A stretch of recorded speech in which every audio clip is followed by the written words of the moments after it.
కొరింథీయులకు రాసిన రెండవ పత్రిక, కొరింథీయులకు రాసిన రెండవ పత్రిక 4వ అధ్యాయం 6 నుంచి 9 వచనాలు చదువుతాం.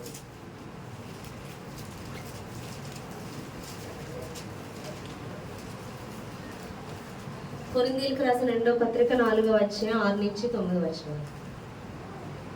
కాగా అని పలికిన దేవుడే అంధకారములో నుండి వెలుగు ప్రకాశించును గాక అని పలికిన దేవుడే తన మహిమను గూర్చిన జ్ఞానము యేసుక్రీస్తు నందు వెల్లడి పరచుటకు మా హృదయములో ప్రకాశించెను. కనుక మేము మమ్మను గూర్చి ప్రకటించుకొనటలేదు గాని క్రీస్తు యేసును గూర్చి ఆయన ప్రభువనియు మమ్మను గూర్చి యేసు నిమిత్తం మేము మీ పరిచారకులమనియు ప్రకటించుచున్నాము. అయినను ఆ బలాధికము మా మూలమైనది కాక దేవుని దయ ఉండునట్లు మట్టి కటముల్లో ఈ ఐశ్వర్యము మాకు కలదు. ఎటుపోయినను శ్రమపడుచునను ఇరికింపబడి వారము కాము, అపాయములనున్నను కేవలం ఉపాయము లేని వారము కాము, తరమపడుచునను దిక్కు లేని వారము కాము, పడదోయబడిన బడనను నశించు వారము కాము. యేసు యొక్క జీవము మా శరీరమందు చూడండి, అంధకారములో నుండి వెలుగు ప్రకాశించును గాక అని పలికిన దేవుడే తన మహిమను గూర్చిన జ్ఞానం యేసుక్రీస్తునందు వెల్లడి అవుటకు మా హృదయముల్లో ప్రకాశించెను. హల్లెలూయా. చూడండి, చాలా మంది భక్తి జీవితం చేస్తారు, కానీ ఎటువంటి భక్తి జీవితం అంటే బాహ్యమైన భక్తి జీవితం చేస్తారు. అంటే చర్చికి రావడం, ప్రార్థన చేయడం, వాక్యం చదవడం, తర్వాత దేవుడు అద్భుతాలు చేస్తే దేవుడు మనతో ఉన్నాడు అనుకోవడం, ప్రతిదానికి అటెండ్ అవ్వాలనుకోవడం, పరిచర్య చేయడం, ఈ విధముగా కేవలం భక్తి జీవితం చేస్తారు. కానీ అసలైన భక్తి జీవితం ఏంటి అంటే మన హృదయాల్లో క్రీస్తుని కలిగి ఉండాలి, క్రీస్తుతో సహవాసం కలిగి ఉండాలి. బాహ్య భక్తి జీవితం కాదు, కానీ నీ అంతరంగము దేవునితో నింపబడాలి అని దేవుడు ఇక్కడ మాట్లాడుతున్నాడు. అదే చెప్తున్నాడు, అంధకారములో నుండి వెలుగు ప్రకాశించును గాక అని పలికిన దేవుడే తన మహిమను గూర్చిన జ్ఞానము యేసుక్రీస్తునందు వెల్లడిపరచుటకు మా హృదయముల్లో ప్రకాశించెను. యేసుక్రీస్తునందే దేవుని గూర్చిన జ్ఞానం అంతా పెట్టాడంట. దేవుని గూర్చిన విషయం నీకు తెలియాలి అంటే యేసుక్రీస్తుని కలిగి ఉండాలి. యేసుక్రీస్తుని నీ హృదయమునందు కలిగి ఉన్నప్పుడే దేవుని గూర్చిన జ్ఞానము కానీ, దేవుని స్వరము కానీ, దేవుని సహవాసం కానీ నీకు కలుగుతాయి. యేసుక్రీస్తుని కలిగి లేనప్పుడు నీ హృదయములో ఆయన జ్ఞానము నీలో ఉండదు, నీ మనోనేత్రాలు తెరవబడవు, నీ హృదయము చీకటితోనే నింపబడతారు కానీ వెలుగుతో ఉండదు. ప్రకాశించేది ఎప్పుడు అంటే యేసు ప్రభువారిని నీ హృదయములో కలిగి ఉన్నప్పుడే.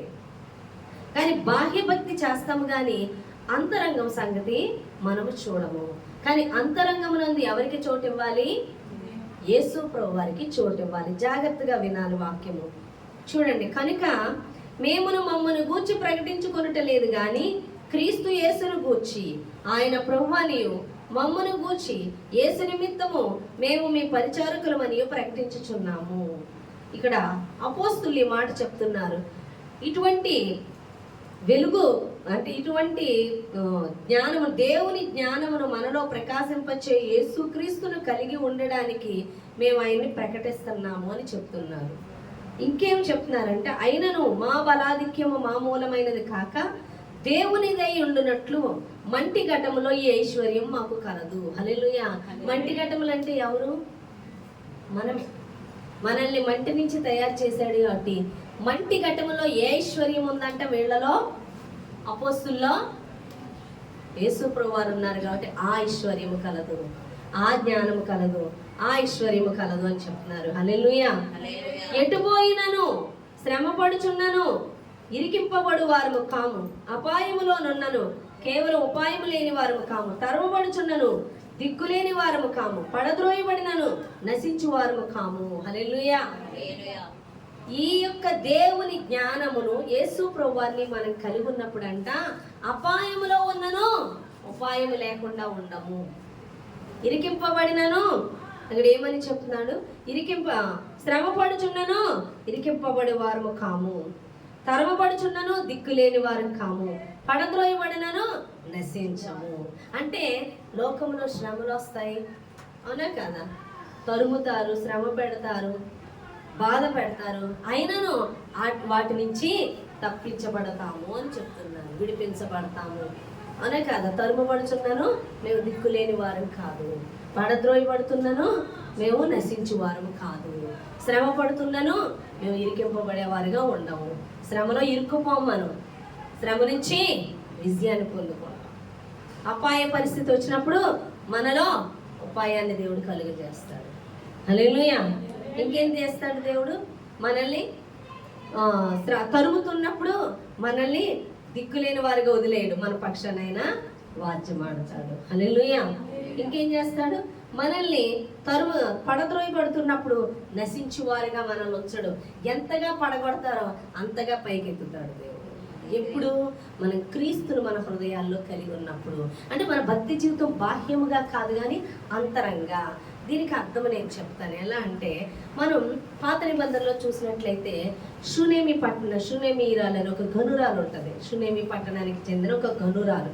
ఆమెను గనురాలు అన్నారు, అంటే అంత ధనవంతురాలు అన్నమాట. ఆమె ఏలియా అక్కడికి వస్తూ వెళుతూ ఉన్నప్పుడు ఆమె చూసింది మాట. ఎలీషా, హల్లెలూయా, అవునా కదా? వస్తూ వెళుతూ ఉన్నప్పుడు చూసింది. ఆమె చూసి ఏం చేసింది? ఈయన భోజనానికి పిలిచి, ఈయన భక్తి గల దైవజనుడు అని ఏం చేసింది? ఆయనకి మేడ మీద ఒక గది సిద్ధపరిచింది, అవునా కదా? మేడ మీద గది సిద్ధపరిచినప్పుడు ఆయనకి వాక్యము చదువుకోవడానికి, ప్రార్థన చేసుకోవడానికి దీపము, మంచము, ఆహారము అన్నీ సిద్ధపరిచింది. ఎందుకు అంటే ఆ దైవజనుడు తన ఇంట్లో అడుగు పెట్టాలి. ఎప్పుడైతే వాళ్ళు అడుగు పెట్టారో తను ఆశీర్వదింపబడింది. అలాగే చాలా మంది సేవకుల్ని ఎంట చేర్చుకుంటారు, అది చాలా ఆశీర్వాదం. హల్లెలూయా.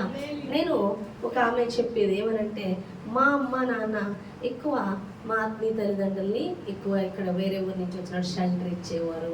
వాళ్ళు వచ్చి వాళ్ళకి అన్నీ చూసుకున్నాక వాళ్ళు ప్రార్థన చేసి వెళ్ళేవారు. మేము నలుగురం దీవించబడ్డాం, మేము నలుగురం పరిచయంలో,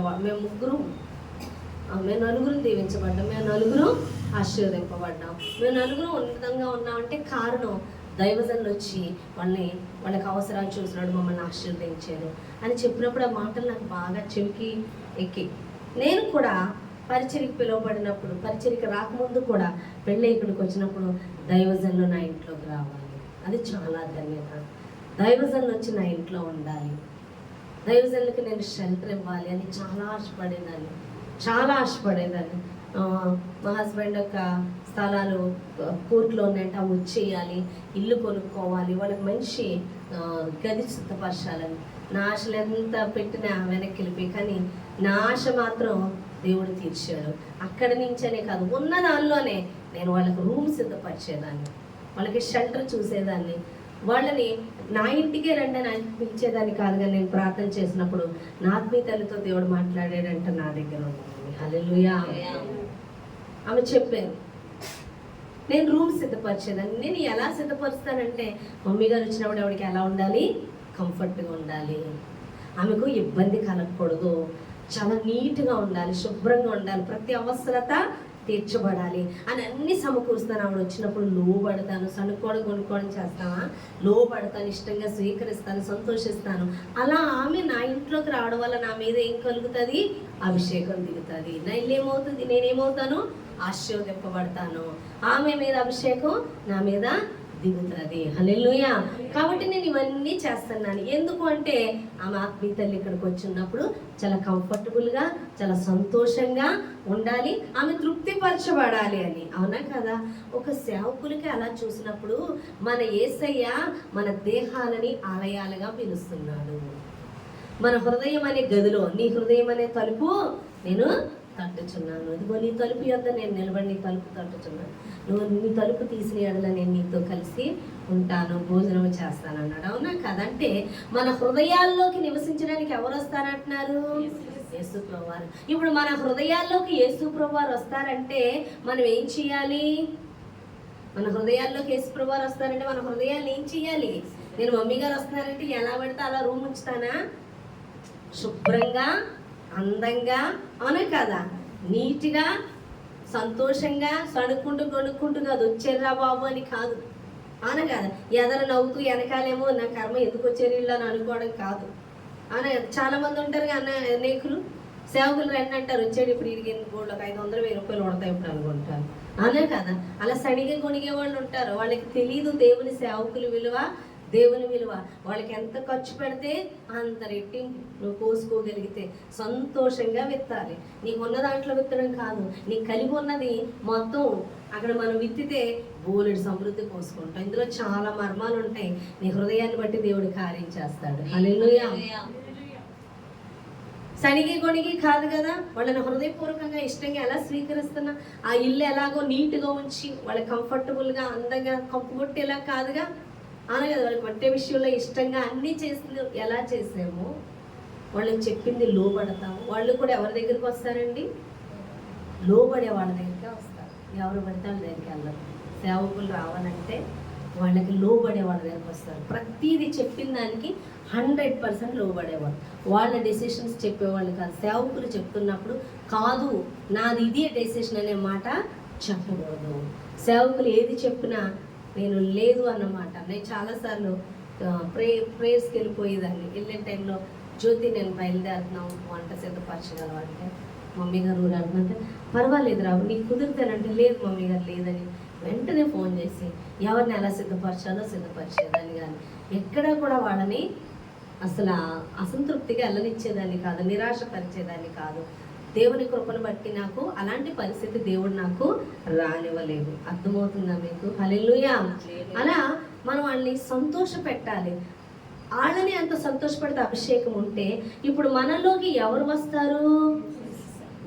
అలా యేసు ప్రభు వారు మనం మారు మనసు పొందుకున్నప్పుడు ఆయన మనలో ఉంటాడు. అప్పుడు మన హృదయాన్ని ఎలా ఉంచుకోవాలి? ఆయన చూసినప్పుడు అందంగా, శుభ్రంగా, మనం లోబడుతూ, ఆయన అధికారానికి అప్పగించుకుంటూ ఆయనకు లోబడుతూ ఉండాలి. తెలుసా ఆ విషయం? మీకు అర్థమవుతుందా? హల్లెలూయా. యేసు ప్రభువు ఒక మాట అన్నారేమని, నీ పూర్ణ హృదయంతో నీ పూర్ణాత్మతో నన్ను ప్రేమించాలి. మొట్టమొదట హృదయంలో మనం ఆయనకి ప్రథమ స్థానం ఇవ్వాలంటే ప్రేమ.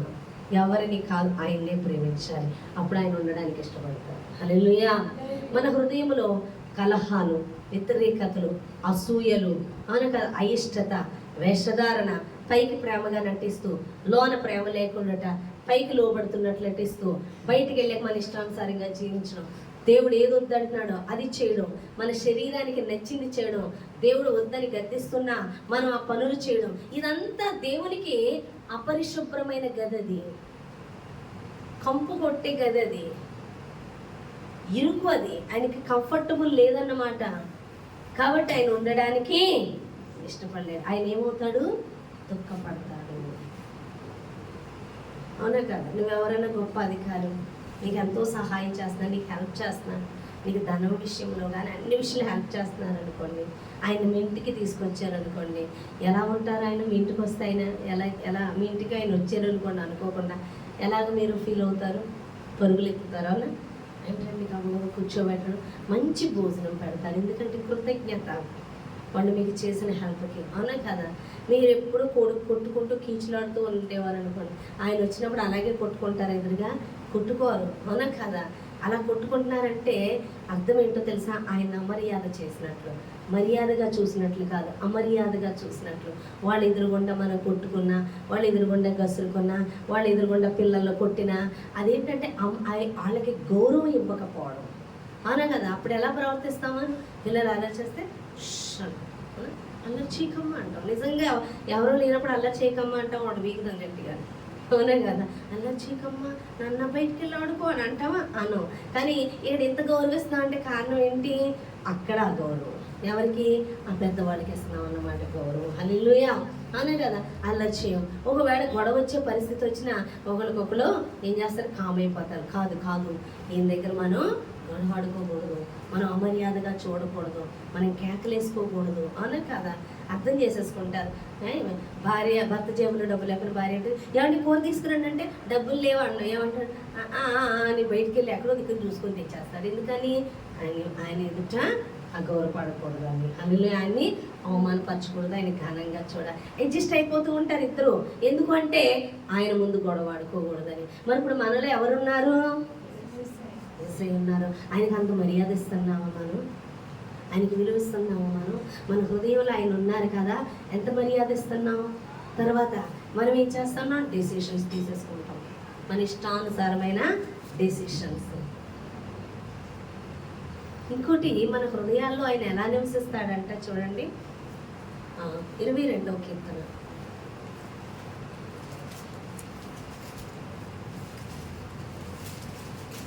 కీర్తన 22 చూడండి.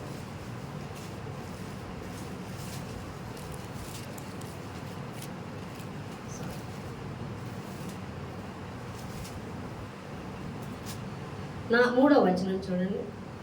నీవు ఇజ్రాయేలు చేయు స్తోత్రముల మీద ఆసీనుడవై ఉన్నావు. నీవు ఇజ్రాయేలు చేయు స్తోత్రముల మీద ఆసీనుడవై ఉన్నావు. హల్లెలూయా. యేసు ప్రభువు మన హృదయాల్లో ఎలా ఉంటారంట? స్తుతి చెల్లించినప్పుడు, ఎక్కువ దేవుణ్ణి ఘనపరుస్తున్నప్పుడు నీ హృదయాల్లో ఉండడానికి ఇష్టపడతారు. సణిగితే గొనిగితే కాదు, అవునా కదా? అదే బర్కమన్ గారు ఒక పాట రాశారు, స్తుతించిన సతన్ పారిపోతాడు, సణిగితే తిరిగి వస్తాడు అని. హల్లెలూయా. స్తుతిస్తే సాతాను పారిపోతాడు. దేవుడు స్తుతుల సింహాసనం మీద ఆసీను. అంటే ఆయన్ని స్తుతించడం మన హృదయంలో, ఆయనకి సింహాసనాన్ని ఇవ్వడం మన హృదయంలో. హల్లెలూయా. దేనికి? ప్రతి విషయంలో స్తుతించాలి. ఒక సేవకురాలు అడుగుతుందండి, ప్రభువా నా పరిస్థితి ఏంటి ప్రభువా? నేను ఎప్పుడు ఆశీర్వదింపబడతాను? నేను ఎప్పుడు ఇలాగే ఉంటున్నాను. నేను ఆశీర్వదింపబడాలి, నేను గొప్ప కార్యాలు చూడాలి, నువ్వు నన్ను ఆశీర్వదించవా, నన్ను దీవించవా అని అడుగుతూ ఉన్నదండి. మనం అడుగుతాం కదా, ఎప్పుడు ఇలాగే ఉన్నాను, ఒక గొప్ప దీవెన కావాలి, నా జీవితంలో గొప్ప మలుపు కావాలి, అది కావాలి, ఇది కావాలని అడుగుతాం. అలా అడిగినప్పుడు దేవుడు అన్నాడంట, నీ హృదయంలో నన్ను ఎప్పుడైతే కలిగి ఉన్నావో అవన్నీ నువ్వు కలిగే ఉన్నావు.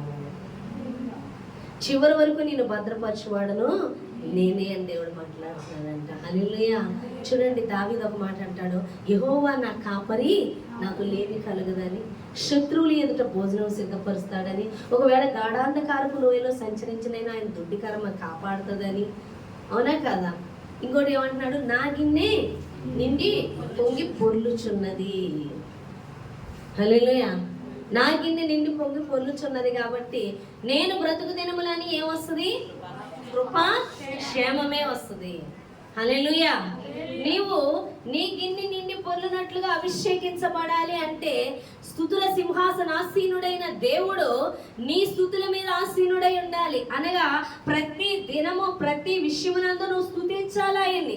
సణిగే వ్యక్తిగా ఉండవు, ఇచ్చే దీవెల బట్టి స్తుతించే వ్యక్తిగా ఉండవు, రాని వాటి గురించి ఎక్కువ ఆలోచిస్తావు. నువ్వు చేయవలసింది నీకిన్ని దేవుడు కార్యాలు చేసినప్పుడు అవి కూడా చేయగలడు అన్న దేవుని మీద విశ్వాసంతో నువ్వు ఆయన స్తుతించాలి.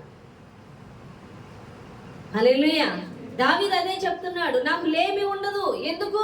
నా కాపరి యెహోవా అని చెప్తున్నాడు. అర్థమైందా? నా కాపరి ఎవరు? నాలో ఉన్నవాడు సర్వశక్తిమంతుడు, నాలో ఉన్నవాడు ఐశ్వర్యవంతుడు, నేను కలిగి ఉన్నది యేసు ప్రభువారిని. కాబట్టి ఏ విషయంలో నేను భయపడను. ఉన్న విషయములను బట్టి నేను దేవుని స్తుతిస్తాను.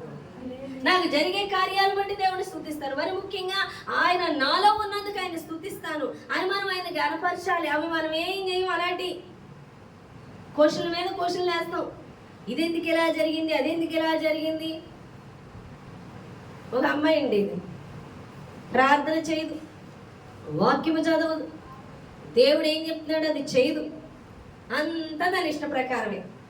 కానీ వాళ్ళని వీళ్ళని విమర్శిస్తుందంట, సేవకులతో సహా విమర్శిస్తుందంట. ఎందుకు విమర్శిస్తుంది? వాళ్ళు దీవించబడుతున్నారని. చాలా మంది ఇవే ఆలోచనలు చేస్తూ ఉంటారు. దేవుని బిడ్డలు దీవించబడుతుంటే వాళ్ళని వంకర చూపులతో వంకర మాటలు మాట్లాడుతూ ఉంటారు. వాళ్ళని దీవించింది దేవుడు, వాళ్ళని దీవించిన దేవుడు నిన్ను నన్ను కూడా దీవిస్తాడు. వాళ్ళ విశ్వాసాన్ని బట్టి, వాళ్ళు దేవుని యందు ఉంచిన విశ్వాసాన్ని బట్టి వారు దేవుడి మీద ఆనుకుంటున్న బట్టి, వాళ్ళు దేవునికి లోబట్టును బట్టి, దేవునితో కలిగి ఉన్న సహవాసాన్ని బట్టి, దేవుని ద్వారా దేవునిలో సమస్తం ఉన్నవని వారు ఆ జ్ఞానంతో, వారు ఆ గ్రహింపుతో సమస్తాన్ని పొందుకుంటున్నారు. నువ్వు పొందుకో. నీకెవరైనా చెప్పలేదుగా. క్రీస్తు తనకి అందరికీ అప్పగించుకున్నాడు. కాబట్టి నువ్వు పొందుకోకపోవడానికి కారణం నువ్వు ఆయనతో సహవాసం కలిగి ఉండకపోవడం, నువ్వు ఆయన నీ కొరకు ఏమి ఇచ్చి ఉన్నాడో గ్రహింపకపోవడం, నువ్వు ఆయనతో అంతరంగంలో సహవాసం చేయకపోవడం, ఆయనకి లోబడకపోవడం, ఆయన మీద విశ్వాసం ఉంచకపోవడం వల్ల నువ్వు పొందుకుంటలేదు. పొందుకోకపోవడం అనేది నీలో లోపము. పొందుకున్న వాళ్ళని బట్టి మాట్లాడకు. అర్థమవుతుందా? వీళ్ళకైతే ఇవి ఉంటాయి, వాళ్ళకైతే అవి ఉంటాయి, మనకే ఏం ఉండవు. వాళ్ళు లోబడుతున్నారు, వాళ్ళు దేవుని మీద విశ్వాసం ఉంచి ఉన్నారు, వాళ్ళు చెప్పింది చేస్తున్నారు. కాబట్టి దేవుడు వాళ్ళని దీవిస్తున్నాడు. నువ్వు లోబడు, నీకు ఇస్తాడు దేవుడు. నువ్వు ఆయనలో నీ కొరకు ఏమి దాచి ఉంచి ఉన్నాయో అవి తెలుసుకో, నీకు ఇస్తాడు దేవుడు. దేవుడు తాను ప్రేమించే వారి వరకు దాచించిన మేలు ఎంతో గొప్పదంట. హల్లెలూయా. ఆయన ప్రేమించే వారి కొరకు సమస్తము సమకూడి జరిగిస్తాను. ఆయన ప్రేమించే వారిని ఆస్తికర్తలుగా చేస్తాను, వారి వీధులను నింపుతాను, వారిని పోషిస్తాను, నన్ను గణపరిచే వారిని గణపరుస్తాను అంటున్నాడు. గణపరిచే విషయంలో గణపరచం, ఆయనకు అవమానకరంగా జీవిస్తాం, ప్రథమ స్థానం ఆయనకి ఇవ్వకుండా మనకి ఇచ్చుకుంటాం, మన కుటుంబాలకి ఇచ్చుకుంటాం, మన చుట్టూ ఉన్న వారికి, మనుషులకి ఇస్తాం. అప్పుడు ఆయన అవమానపరిచినప్పుడు మనకి ఘనత ఎందుకు వస్తుంది? మనకే అవమానమే వస్తుంది. అవునా కాదా? ఆయన మనకి ఇచ్చే విషయంలో పోషింపడన్న అనుమానంతో, ఆయన పోషించలేడన్న అసమర్థుడు అని చూపించినట్లుగా మనము తెగ ప్రయత్నాలు చేసేస్తూ ఉంటాం. దేవుడిని అడిగితే నీకు దారి చూపడా, దేవుడిని అడిగితే నీకు బాహువు చాపడా, ఆ పనులు చేయు. మన ప్రయత్నాలు మనం చేస్తూ ఉంటాం. నీకు అర్థమవుతుందా? హల్లెలూయా. దాన్ని దేవుణ్ణి ఘనపరిచిన స్థానంలో ఘనపరుస్తలేదు, అవమానపరుస్తున్నాం. నీ హృదయంలో ఆయన ఇమ్మడలేనంతగా ఎందుకుంటున్నాడంటే, నీ ఆలోచనలు, నీ తలంపులు, నీ ప్రయత్నాలు, నీ పరుగులు ఇవన్నీ చూసినప్పుడు ఆయన్ని ఘనపరిచిన వ్యక్తిగా ఉంటలే. ఆయన అక్కడ పెట్టి మన పనులు మనం చక్కబెట్టుకోండి. అందుకే ఆయన కలిగి ఉన్న ఐశ్వర్యమును మనం పొందుకోవట్లేదని దేవుడు మాట్లాడుతున్నాడు. హల్లెలూయా. మొన్న ఒక అమ్మాయి ఒక కథ చెప్పింది. మమ్మీ గారు మీకు వంట చెయ్యాలని నేను అనుకుంటున్నానంట, మీకు వంట చేసి పెట్టాలి మమ్మీ గారికి అన్నీ చెయ్యాలి. ఈలోపు మీరే వచ్చి మా ఇంట్లో అన్ని పాత్రలతో వేయాలి. మమ్మీ గారి తిండి మా ఇంట్లో పాత్రలతో వేస్తున్నారు అనుకుందంట. అలా వచ్చింది కాదంటే, అరే మీ ఇంట్లో వాళ్ళందరికీ విడుదల రక్షణ వస్తుంది అంది, దేవుడు చెప్పాడు. ఓలే వంట చేయాలని ఆశ కలిగి ఉన్నావు, సేవకులకు చేయాలంటే దేవుడు పని అప్పగిస్తున్నాడు నీకు అని చెప్పాను. అలాగే ఆ పాప చక్కగా కీర్తనలు అయి చెప్తుంది, దేవుని వాక్యం ఎక్కువ చెబుతుంది, దేవుళ్ళలో బలపడుతుంది. ఈలోపు మొన్న ఒక మెసేజ్ పెట్టింది ఫోన్లో. ఏంటి ఆ మెసేజ్ అంటే, మమ్మీ గారు టీచర్ జాబ్ ఉందంట, నన్ను అడిగేమో నన్ను తీసుకుంటారంట, 2 డేస్లోనే వచ్చేయమన్నారు, లేకపోతే ఇంకొకరిని తీసుకుంటారంట. అయితే నాకు అది దేవుని చిత్తమా కాదా నాకు తెలియట్లేదు, పిలిచారు కానీ నాకు వెళ్ళాలనిపించట్లేదు, నాకు ఏం చేయాలో తెలియట్లేదు, నాకు చెప్పరా దేవుని చిత్తమో కాదా అంట. నాకేం సమాధానం చెప్పలేని మౌనం అయిపోయా.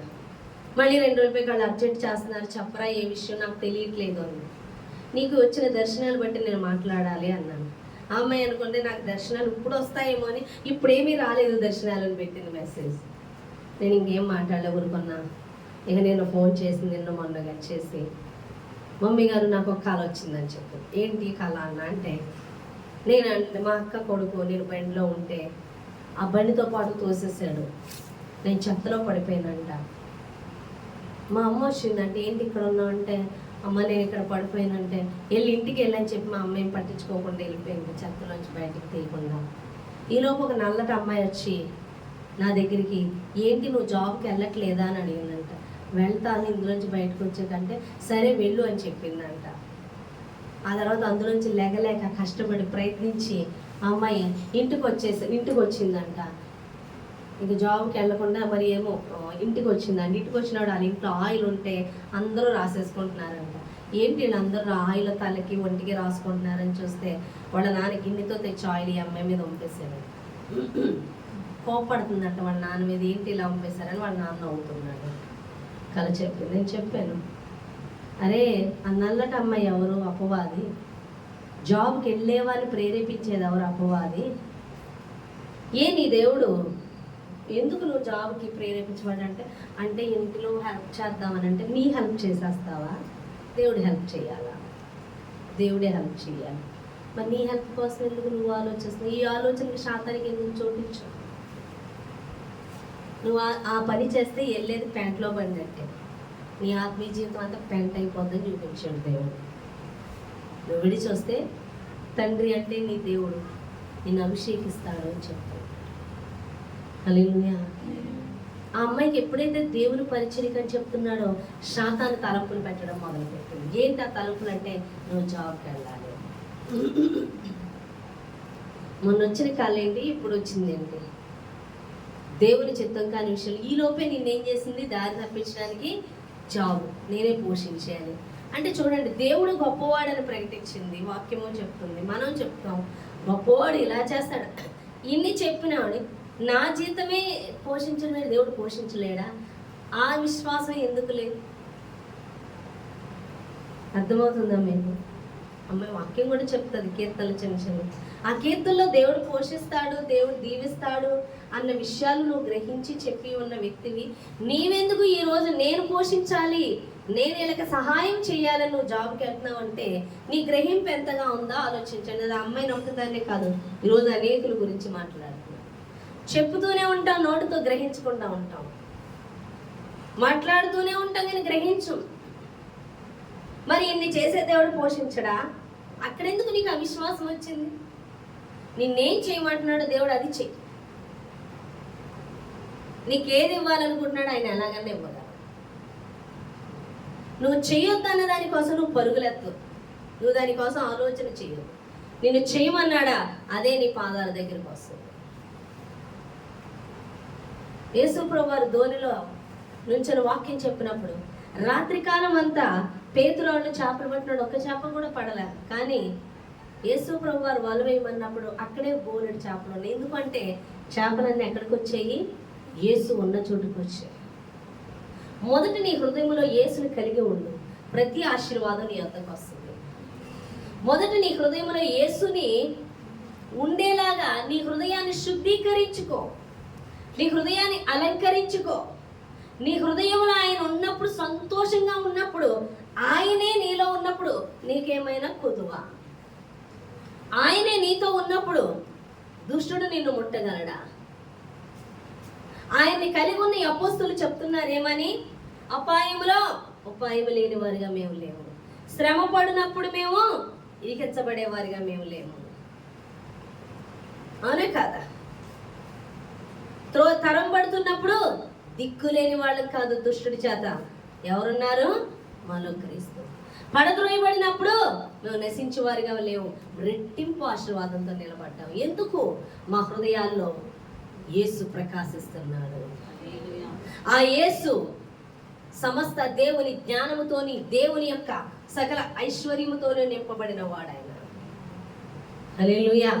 ఈరోజు నీ హృదయంలో యేసుకు చోటు కల్పించుకోవడానికి నీ హృదయాన్ని శుద్ధీకరించుకో.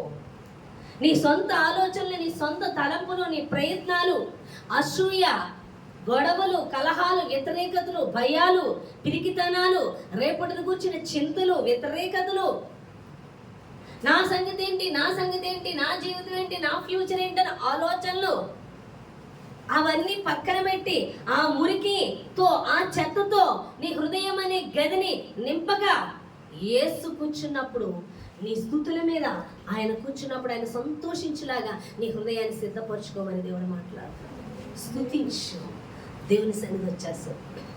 నేను నిన్ను కలిగి ఉన్నానయ్యా, నీ రక్షణలోకి నడిపించావయ్యా, ప్రతి దినము నన్ను కాపాడుతున్నావయ్యా, ప్రతి దినము నన్ను పోషిస్తున్నావయ్యా, ఇక ముందు పోషించడానికి, ఇక ముందు నన్ను కాపాడడానికి, ఇక ముందు దీవించడానికి నువ్వు సమర్థుడివి అని నువ్వు విశ్వాసంతో ఆయన స్తుతిస్తూ ఉంటే ఆయన నీ స్తుతుల సింహాసనాసీనులై ఉంటారంట. నీ హృదయంలో నివసిస్తారంట. నీ హృదయాన్ని దేనితో నింపుతున్నావో ఆలోచించు. అపవాదిగాడు ఆలోచనలన్నిటితో నింపేసి ప్రభువా నన్ను అభిషేకించు, నాలోకి రా అంటే ఆయన ఎలా వస్తాడు? ఆయన ఉన్నా సరే ఆ కంపులో ఎలా ఉంటాడు? పరిశుద్ధాత్మ దేవుడు ఎలా ఉంటాడు చెప్పండి? నీ హృదయంలో ఉండాలంటే ఎలా ఉండాలి? నీ హృదయము శుద్ధీకరించాలి. నీ హృదయాన్ని ఎప్పటికప్పుడు శుభ్రపరచుకోవాలి. ఇప్పుడు ఇల్లు ఉంది, ఈ ఇంట్లో ఏం చేశాను నేను? తలుపు వేసేసి ఇలాగే వదిలేస్తే ఇక్కడ వారం రోజులు ఏమైపోతుంది? దుమ్ము, ధూళి అనే కదా, బ్యాక్టీరియా అనే సూక్ష్మజీవులు అన్నీ చేరిపోతాయి. అవునా కదా? ధూళిలో అనేక రకాలు ఉంటాయి. అవునా కదా? ఇంకా ఏం చేస్తాయి? జరులు చేరుతాయి, అనేకమైన పురుగులు చేరుతాయి, ఇంకేమొస్తాయి? ఎలుకలు వస్తాయి, అన్నీ చేరిపోతాయి ఇందులోకి. ప్రతిదినం ఏం చేసుకోవాలి? శుభ్రం చేసుకోవాలి. ప్రతిదినం నీ హృదయాన్ని శాతాను అనేకమైన తలంపులతో నింపేస్తూ ఉంటాడు. దేవునికి వ్యతిరేకమైన ఆలోచనలతో, తలంపులతో, వ్యతిరేకమైన పనులతో చేయించే విధంగా నిన్ను ఆలోచనతో నింపేస్తాడు. కానీ నీ హృదయాన్ని ప్రతిరోజు కడుక్కోవాలి. నీ శరీరాన్ని ప్రతిరోజు సబ్బుతో స్నానం చేసి శుభ్రపరచుకుంటున్నట్టుగానే నీ హృదయాన్ని శుద్ధీకరించుకోవాలి. యేసు నీ హృదయంలో ఉండునట్లుగా నీ హృదయాన్ని శుద్ధీకరించుకోవాలి, కడుక్కోవాలి. వాక్యం అనే ఉదక స్నానం చేయాలి. నీ గదిని శుభ్రపరచుకోవాలి. నీ గది యేసు ప్రభు వారికి ఉండడానికి కంఫర్టబుల్గా ఉండే విధంగా నీ హృదయం అనే గదిని సిద్ధపరచుకోవాలి. హల్లెలూయా. ఎప్పుడు ఉంటాడు ఆయన? ఆయన స్తుతిస్తున్నప్పుడు ఉంటాడు. అంటే ఇంకెప్పుడు ఉంటాడు ఆయన? ఆయన్ని ఘనపరచాలి. హల్లెలూయా. ఆయన్ని ఘనపరచాలి. ఎప్పుడు ఘనపరుస్తాం? ఘనపరచడం అంటే ఏంటి? మనం అనేక ఆలోచనలు, మనుషులు అనేక సలహాలు, మనకు అనేక సలహాలు వస్తున్నప్పుడు దేవుని సలహా, దేవుడు చెప్పింది చేయడం, ఆయన్ని ఘనపరచడం. ఇంకోటి ఆయన్ని ప్రేమించడం. ఎంత ప్రేమించడం? నీకన్నా, నీ చుట్టూ ఉన్న వారికన్నా, నీ కుటుంబం కన్నా, నీ రక్త సంబంధం కన్నా, అందరికన్నా మొదటిగా ఆయన్నే ప్రేమించాలి. ఇవన్నీ చేస్తున్నప్పుడు ఆ గది ఏమవుతుంటుంది? పరిమళించబడుతూ ఉంటుంది. హల్లెలూయా. నువ్వు ప్రేమిస్తుంటది పరిమళ వాసనతో నింపబడుతుంటది. దేవుడు ఉండడానికి కంఫర్టబుల్గా ఉంటుంది. అభద్రతతో ఫీల్ అవ్వడం, మనుషుల ఆలోచన, అపవాది ఆలోచన, నీ ఆలోచనలు చేయక ఆ దేవుని ఆలోచన తీసుకుంటుంటే ఆయన ఇంకా సంతోషిస్తాడు. దావీదును బట్టి దేవుడు సంతోషిస్తున్నాడంట. దావీదు నా హృదయానుసారుడు అంటున్నాడు. ఎందుకనంటే దావీదు హృదయంలో దేవునికి అంతగా చోటిచ్చాడు, దేవుని అంతగా ఘనపరిచాడు, దేవుని అంతగా సంతోషపెట్టాడు. హల్లెలూయా. ఈరోజు మనం బాహ్యంగా దేవుని దగ్గర అవుతున్నాం, ప్రార్థన ద్వారా, ఉపవాస ప్రార్థన, స్తుతి కూడికల ద్వారా అయ్యి చేస్తున్నాం తప్ప అంతరంగమును దేవుని స్వాధీనపరచుకోనివ్వట్లేదు. అంతరంగం ఎలా ఉంటుందంటే వాడితోనే నింపబడుతుంది. 50% మనతోని, 50% అనేకమైన వాడితో నింపబడుతుంది, కానీ దేవునితో నింపబడటం లేదని దేవుడు మాట్లాడుతున్నాడు. హల్లెలూయా. చూడండి, ఇంకా యేసు ప్రభువు ఒక మాట అంటున్నారు. మత్తయి సువార్త 23వ అధ్యాయం 27 నుంచి 29 వచనాలు.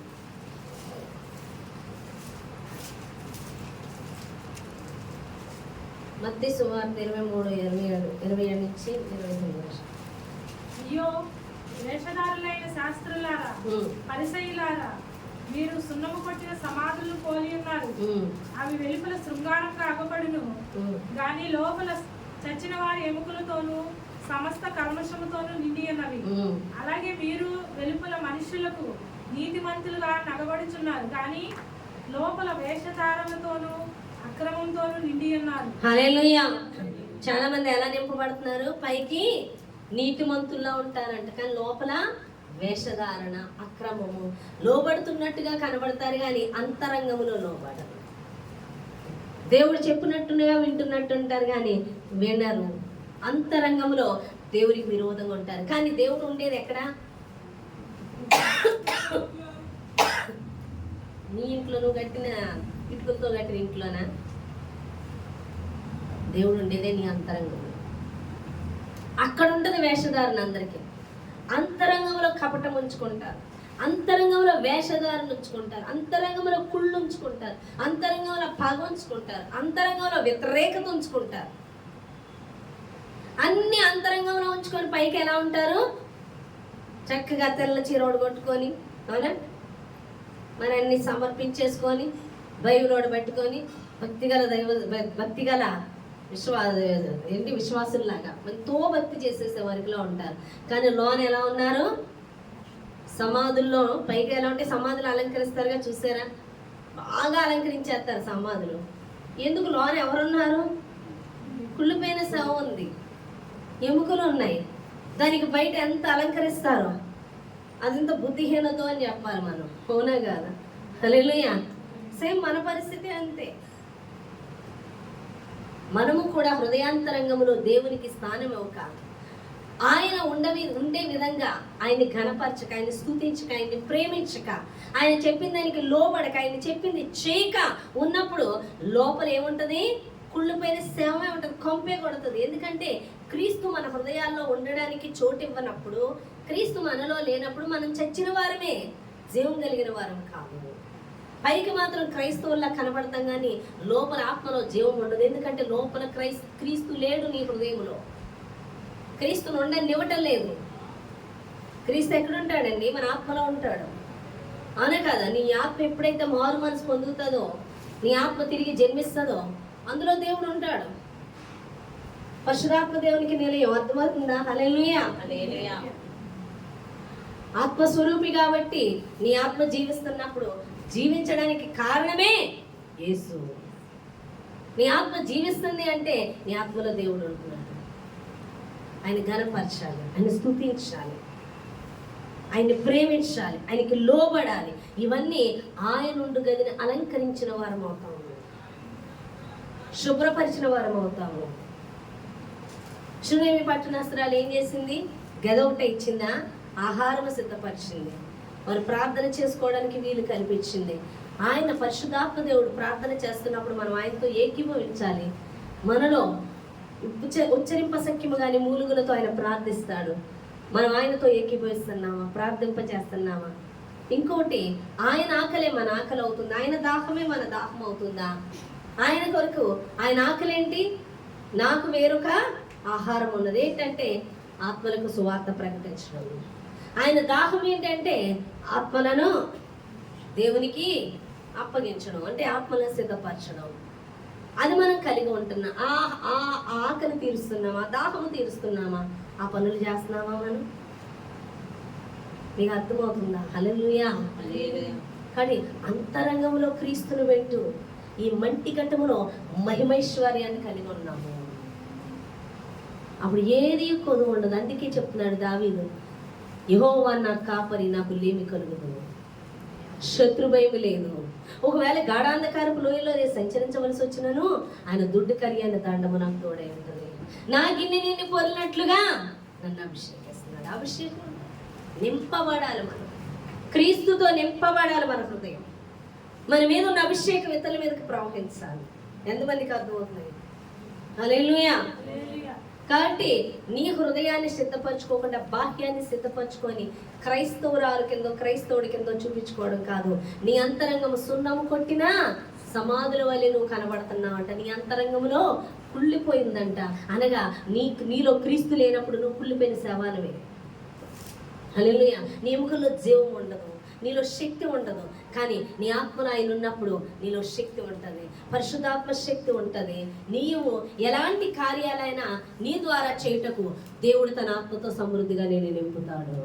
అందుకే నువ్వు నిత్యము ప్రయాసపడవలసింది నీ హృదయంలో ఆయనకు స్థానం ఇవ్వాలి. నీ హృదయంలో ఆయన ఉండాలి.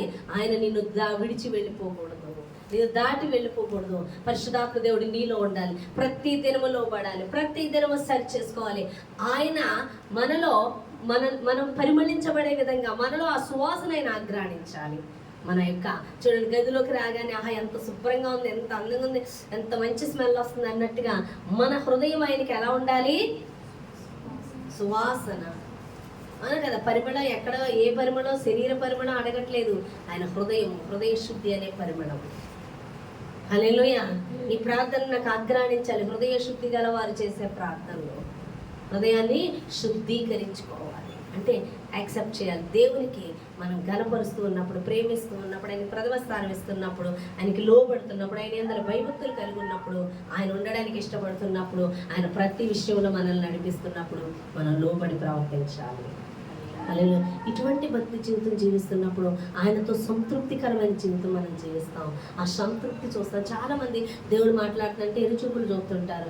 దేవుడు ఈ విధంగా నన్ను దర్శించాడంటే ఎరుచూపులు కనపడతాయి. అలాగా ఎప్పుడు ఏంటి అనుకోరు. ఎందుకంటే వాళ్ళకి అంతరంగంలో సహవాసం లేక వీళ్ళు పిచ్చోళ్ళు అన్నాడు మనం చూస్తారు, కానీ అసలు పిచ్చోళ్ళు వాళ్ళే. హల్లెలూయా. అర్థమవుతుంది. ఎందుకంటే వాళ్ళ అంతరంగాల్లో ఆయనకి చోటు ఇవ్వట్లే. వాళ్ళు బాహ్యాన్ని గురించి ఆలోచిస్తున్నారు. అంతరంగంలో నువ్వు చోటిస్తే ఆయన యొక్క స్వరాన్ని వెలుగలుగుతావు. అందుకే దావీదు ఎక్కువ క్రీస్తుని కూర్చిన మాధుర్యముని గురించి మాట్లాడతాడు. జుంటి తేనెదారుల వంటిది నీ వాక్యము. అవునే కదా. నీ యొక్క వాక్యమును గురించి నేను తలంచుచున్నప్పుడు మంచం మీద పడుకొని కొవ్వు మెదడు దొరికినట్లుగా నేను ఆనందిస్తున్నాను. అంత రుచికరంగా ఉంటున్నాయి. నీ సన్నిధిలో ఎలా ఉండాలి? నా జీవితకాలం అంతే కూడా నీ సన్నిధిలో ఉండాలని ఒక్కవారు అడుగుతున్నాను. అలా ఉండాలని ఆశ. ఎంతగా ఆయన యొక్క ప్రేమను అనుభవిస్తున్నాడు, ఎంతగా రుచి చూసాడో ఆలోచించాడు. యెహోవా ఉత్తముడని రుచి చూచి నువ్వు చెప్పాలి. ఆ రుచి ఎప్పుడు అనుభవిస్తావు? ఆ శక్తి ఎప్పుడు అనుభవిస్తావు? చాలా మంది మాటలు చెప్పేస్తారు దేవుడు అంటే ఇష్టమని. ఎన్ని గంటలు గడపగలవు దేవుడితో చెప్పు? ఓ రోజంతా గడుపుతావా? అలాంటివి ఉండవు. ఓ 10 నిమిషాలు, ఒక అరగంట అంతే. కానీ రోజంతా గడిపేంత ఇష్టం ఎప్పుడు ఉంటుంది? పొద్దు నుంచి రాత్రి వరకు టీవీ చూడమని చూస్తారా? చూడరా? చూస్తారు. ఎందుకంటే అదంటే ఇష్టం కాబట్టి. కానీ దేవుడితో ఉంటారా? 10 నిమిషాలు ప్రార్థన గంటలు కొద్ది చేసినట్టుగా ఫీల్ అయిపోతాం. అవునా కదా? ఎందుకని? ఇక్కడ లేదు మ్యాటర్, మనకి ఇష్టం వేరే చోట ఉందన్నమాట. కానీ దావీదు ఏమంటున్నాడు? ఒక్క వరం అడుగుతున్నాను, ఏంటి? నీ సన్నిధిలో ఉండాలి, జీవితకాలం అంతా ఉండాలని అంట. హల్లెలూయా. ఎంతగా ఆయన శక్తిని అనుభవిస్తున్నాడు, ఎంతగా ఆయన రుచి చూచాడో ఆలోచించండి. ఎంతగా ఆయన హృదయంలో చోటిచ్చాడు యేసు ప్రభువారికి. అందుకే దావీదు బహుగా దీవించబడ్డాడు. దావీదు సింహాసనము పండు ముసలయ్యే వరకు ఉంది. హల్లెలూయా. దావీదుని దేవుడు ఎంతో మెచ్చుకుంటున్నాడు, ఎంతో ఇష్టపడుతున్నాడు. దావీదు నా హృదయానుసారుడు అంటున్నాడు. హల్లెలూయా. కాబట్టి ప్రియమైన ఈరోజు నీ హృదయంలో ఆయనకి స్థానం ఏంటి అని దేవుడు మాట్లాడుతున్నాడు. ఇంకోటి, యేసు ప్రభువారిని మనం ఎలా ఉంచుతాం? మన హృదయాల్లో విశ్వాసం ఉంచడం ద్వారా. ప్రతి విషయంలో ఆయన మీద విశ్వాసం ఉంచడం ద్వారా ఆయనకి హృదయంలో నువ్వు చోటించినట్లే. చాలా మంది అవిశ్వాసపు మాటలు మాట్లాడతారు. అప్పుడు ఆయనకి హృదయంలో చోటు నీది హృదయంలో లేనంటే. నువ్వు ఎప్పుడైతే విశ్వాసం ఉంచుతావో ప్రతి విషయంలో దేవుడు నన్ను దీవిస్తాడు, నన్ను ఆశీర్వదిస్తాడు, నన్ను లేవనెత్తుతాడు, నాకు విజయం ఇస్తాడు అని ప్రతి విషయంలో విశ్వాసంతో నువ్వు మాట్లాడుతుంటావో దాన్ని బట్టి దేవుడు నేను ఏం చేస్తాడు? నీ హృదయంలో ఆయనకి స్థానం ఉంటుంది. ఎఫెసీయులకు రాసిన పత్రిక 3వ అధ్యాయం 15 నుంచి 18 వచనాలు ఉన్నాయి చూడండి. ఎఫెసీయులకు రాసిన పత్రిక.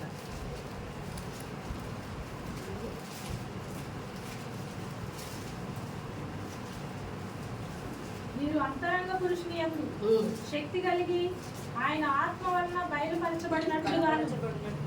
బలపరచబడినట్లుగాను క్రీస్తు మీ హృదయములలో విశ్వాసము ద్వారా నివసించినట్లుగాను తన మహిమ దేని ద్వారా నివసిస్తాడంటే క్రీస్తు విశ్వాసము ద్వారా. క్రీస్తు మీ హృదయములలో విశ్వాసము ద్వారా నివసించినట్లుగాను తన మహదేశ్వర్యము చొప్పున మీకు దయచేయవలనండి. హల్లెలూయా. ఎప్పుడు ఉంటాడు మన హృదయాల్లో? విశ్వాసం. నువ్వు దేవుని మీద ఎంత విశ్వాసం కలిగి ఉంటే అంతగా నీ హృదయంలో నివసిస్తాడు. ఆయన ప్రతి మహదైశ్వర్యమును నువ్వు పొందుకున్నట్లే. ఆయన నీ హృదయంలో ఉంటే సమస్తము నీతో ఉంటాయి. హల్లెలూయా. ఈ విశ్వాసం పక్కన పెట్టేస్తాం. ఆయన హృదయంలో మనం ఉన్నాడా లేదా అన్నది పక్కన పెట్టేస్తాం. మన ప్రయత్నాలు, మన ఆలోచన, మన తలంపులు చేసేస్తూ ఉంటాం. అందుకే మన హృదయాల్లో ఆయన ఉండడం. ఆయన స్థుతుల మీద ఆసీనులై ఉంటారంట. మనం ప్రతి విషయంలో ఆయనకి స్థుతులు చెల్లించాలి, కృతజ్ఞతలు చెల్లించాలి. అప్పుడైనా మన హృదయంలో ఉంటాడు. విశ్వాసం ద్వారా ఆయన మనలో ఉంటాడు, ఆయన కనపరచడం ద్వారా మనలో ఉంటాడు, ఆయన ప్రేమించడం ద్వారా మనలో ఉంటాడు, ఆయనకి లోబడడం ద్వారా, ఆయనకి విధేయత చూపడం ద్వారా మనలో ఉంటాడు, ప్రార్థించడం ద్వారా. హల్లెలూయా. ఆయన అభిషేకం మన మీద పొంగి పొర్లుతుంటుందని దేవుడు మాట్లాడుతున్నాడు. హల్లెలూయా. కాబట్టి బాహ్యముగా దేవుడితో కాదు సహవాసం, అంతరంగంలో నువ్వు సహవాసం కలిగి ఉండాలి, ఇన్నరగా నువ్వు సహవాసం కలిగి ఉండాలి. అప్పుడే ప్రతి ఆశీర్వాదాన్ని నువ్వు చూస్తావని దేవుడు మాట్లాడుతున్నాడు.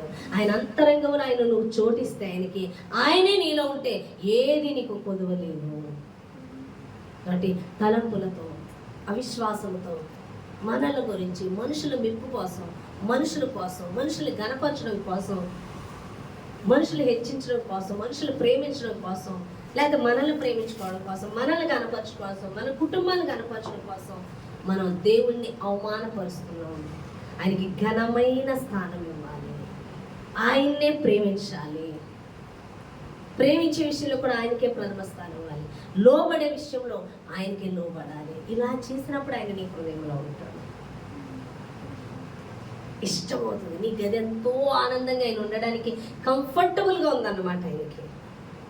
నువ్వు చేసే ఆలోచనలు ఆయనకి విరోధంగా, నీ లోబడిన తనం, నీ భక్తి లేని జీవితము, నీ ప్రేమ లేని జీవితం, మనుషులకి ప్రయారిటీ ఇస్తూ దేవునికి ఇవ్వకపోవడము, ప్రార్థన చేయకపోవడము, నీకు ప్రయారిటీ ఇచ్చుకోవడం, నీ పనులకు ప్రయారిటీ ఇచ్చుకోవడం ఆయనకి అన్కంఫర్టబుల్గా ఉంటుంది. ఆయన ప్రతి ఆశీర్వాదాన్ని నీకు ఇవ్వకుండా కోల్పోవడానికి కారణం నువ్వు చేయి పనులు బట్టే. ఆ కుమార్తె దేవునిలో 4 రోజులు ఉండి 2 రోజులు కూడా తన హెల్ప్ చేసేద్దాం అనుకుంటుందంట. దేవుడు వాడుకుంటే పనివాడు జీతానికి పాత్రుడు కాదా అని దేవుడు మాట్లాడుతున్నాడు. ఇంకా నువ్వు నమ్మకపోతే అసలు ఆయనే మనలో ఉంటే దీవించబడతాం. ఆయన నువ్వు నీ పనిని బట్టి నీకు నేను జీతం కూడా ఇస్తానని దేవుడు మాట్లాడుతున్నాడు. ఎంతమందికి అర్థమైంది? హల్లెలూయా, హల్లెలూయా. గట్టి ప్రియుడ, ఎక్కడ సహవాసం కలిగి ఉన్నా, బాహ్యంగానా అంతరంగంగానా?